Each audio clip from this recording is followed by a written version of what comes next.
On my head, or you haven't been briefed of the family's tradition. Dan didn't tell you?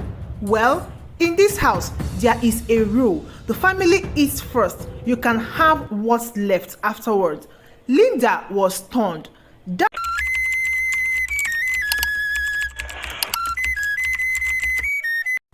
Once upon a time, in the beautiful city of the eastern part of the country, Linda, a very beautiful and talented girl, remembered fully the day she moved in with her husband, Dan, and his parents. Their house, a charming two-story building in the town. It felt warm, but there was an underlying tension that Linda couldn't quite place. Dan had always spoken fondly of his mother, Mrs. Liam, a woman of strong opinions and traditional value.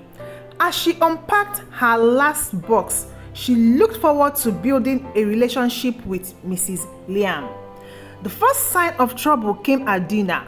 The table was set for 3, and Linda noticed there was no place set for her. Confused, she turned to Mrs. Liam. "Where should I sit?" she asked Mrs. Liam, not looking up from her plate, and with a subtle comment, Mrs. Liam responded, "On my head, or you haven't been briefed of the family's tradition. Dan didn't tell you? Well, in this house, there is a rule. The family eats first. You can have what's left afterwards." Linda was stunned. Dan gave her an apologetic look, but said nothing. Linda retreated to the kitchen, her heart pounding in disbelief. She sat at the counter, listening to their laughter and clinking plates, feeling like an outsider in her new home. Later that evening, she called her friend Emily, and she told her how she can't eat with them, that she have to wait for leftovers. She said, trying to hold back tears. Emily was taken aback. "That's ridiculous, Linda. You can't let her treat you like that." But Linda responded, "I don't want to cause trouble. Dan is close to his family," she said. I don't know what to do." As days turned into weeks, the rule persisted. Every evening, Linda would watch them eat, and her stomach growling in hunger and frustration. Mrs. Liam's word echoed in her mind, a constant reminder of her place in their world.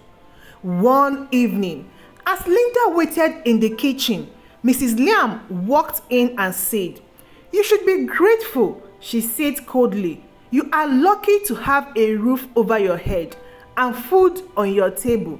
Linda bit her lips, fighting the urge to speak up.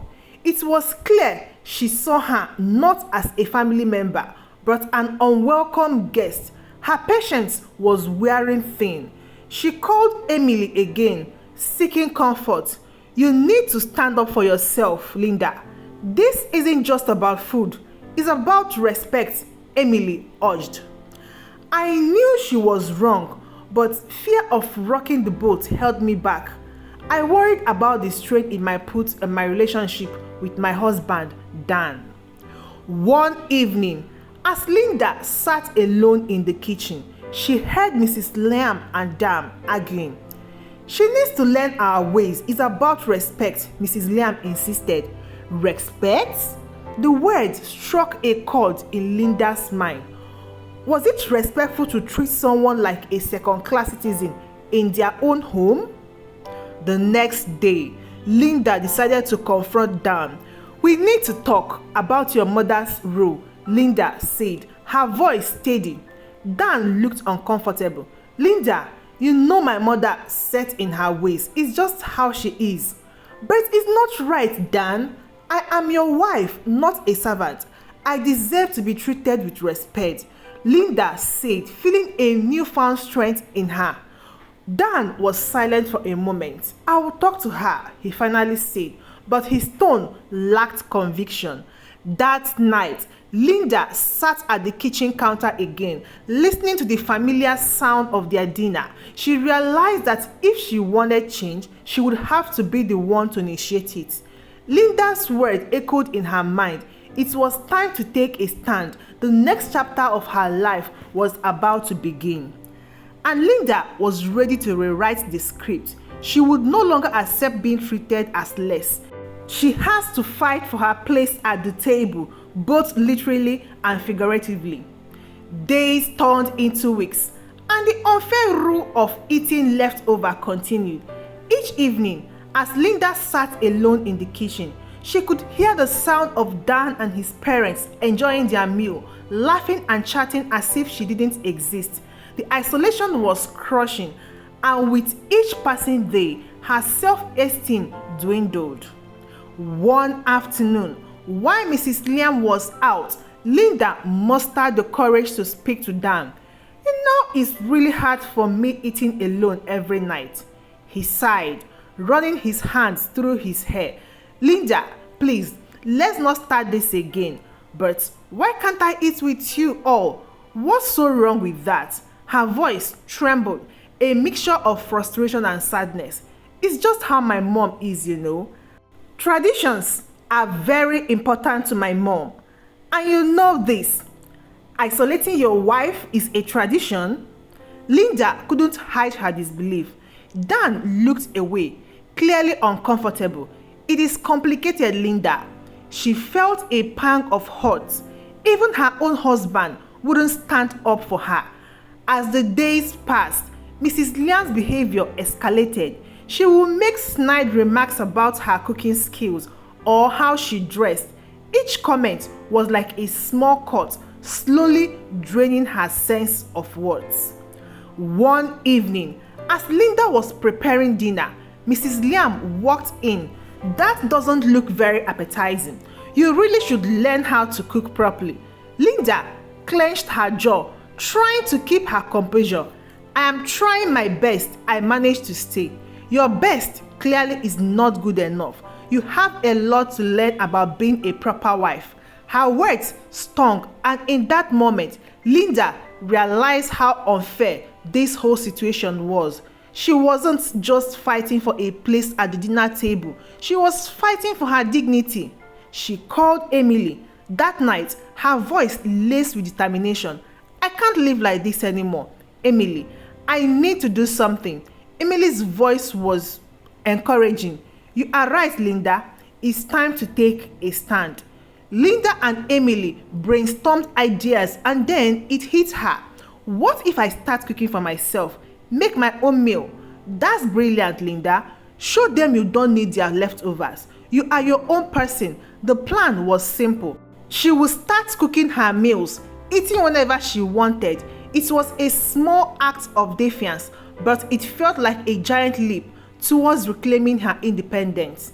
The next day, she went buying cooking ingredients, hoping her heart pounded with a mix of excitement and nerves. She bought ingredients for all her favorite dishes, imagining the look on Mrs. Liam's face when she realized she wouldn't be following her rules anymore. That evening, as Dan and his parents sat down for dinner, Linda stayed in the kitchen, cooking up a storm. The aroma of her cooking filled the air, a bold declaration of her newfound resolve. Mrs. Liam came into the kitchen, her eyes narrowing at the sight of Linda's cooking. "What do you think you are doing?" "I am making dinner for myself. From now on, I'll be eating my meals, not leftovers." Her face turned red with anger. "You are breaking the rules of this house. These rules are unfair, and I won't follow them anymore." Dan entered the kitchen, drawn by the commotion. "Linda, what's going on?" "I am standing up for myself, Dan. I deserve to eat what I want to, and when I want to eat it."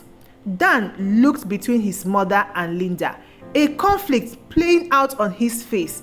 Mrs. Liam stormed out of the kitchen, muttering under her breath. That night, Linda ate her meal alone, but it felt different. She was no longer an outsider waiting for leftover. She was a woman who had taken the first step towards her freedom. The journey ahead would be challenging, but she was ready for whatever comes next. The aroma of her freshly cooked pasta wafted through the kitchen, and she plaited her dinner. It was the first meal she had cooked entirely for herself since moving in with Dan and his parents. The feeling was so good.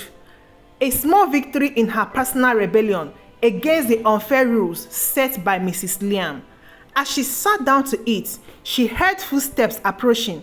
Mrs. Liam stood in the doorway, her eyes narrowed in disapproval.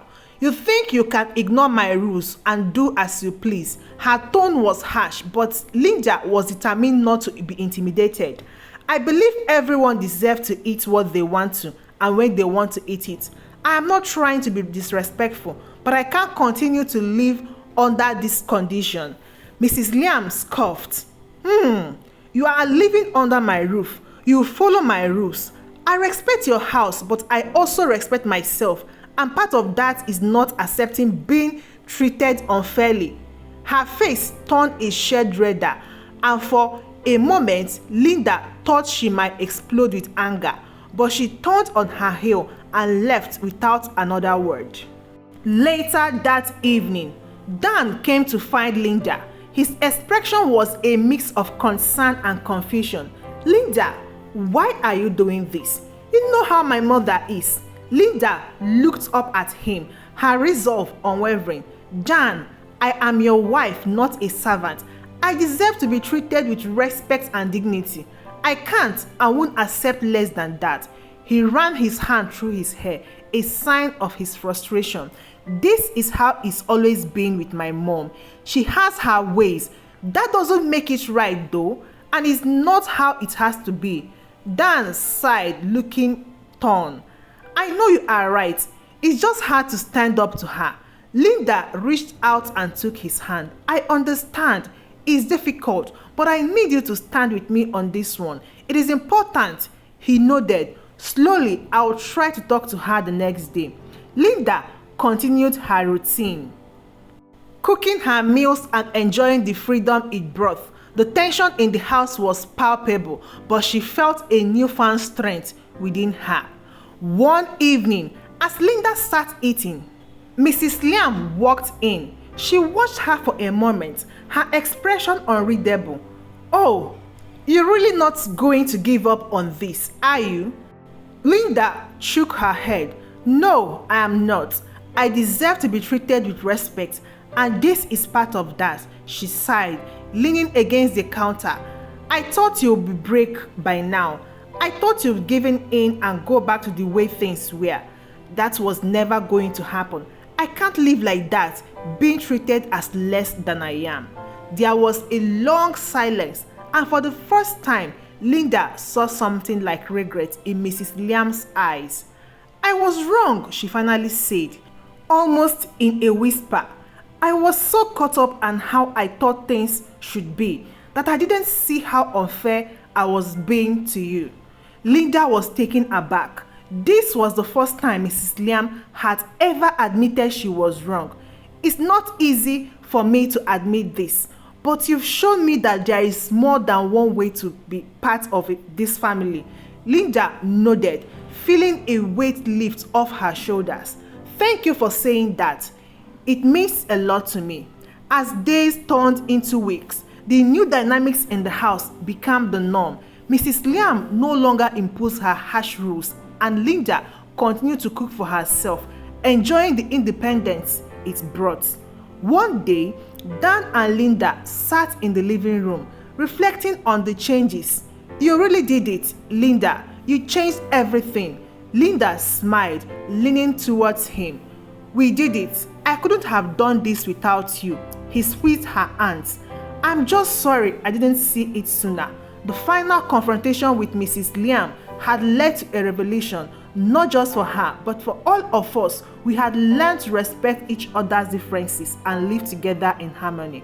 As Linda continued to eat her meals independently, it was no longer a symbol of isolation, but of triumph. She had stood up for herself and won respect in a place where she was once seen as an outsider.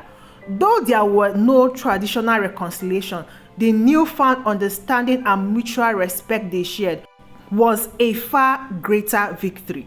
It was a testament to the power of standing up for oneself and the strength that comes from unity and support. In the end, Linda realized that this journey was not just about finding her place at the dinner table. It was about finding her voice and using it to advocate for her own dignity and respect. And in doing so, she had not only changed her life, but the lives of those around her. This story of Linda's journey to reclaim her dignity and respect in her own home has come to an end. But now, I have a thought-provoking question for you. If you're listening to this story, if you were in Linda's shoe, would you have taken the same approach to stand up against the unfair treatment? Or would you have chosen a different path? What would you do differently in a similar situation? Share your thoughts and experience in the comment section below. Sharing my thoughts first before I hear from you. Personally, I think I will leave Dan because I don't think Dan is man enough to be the man his family, his wife, needed. If you enjoyed this story, don't forget to like this video and subscribe to our channel for more compelling tales like this. Your support and interaction keep our stories alive and vibrant. Thank you so much for watching and sharing your insights with us. Till we see you again in our next story. Goodbye.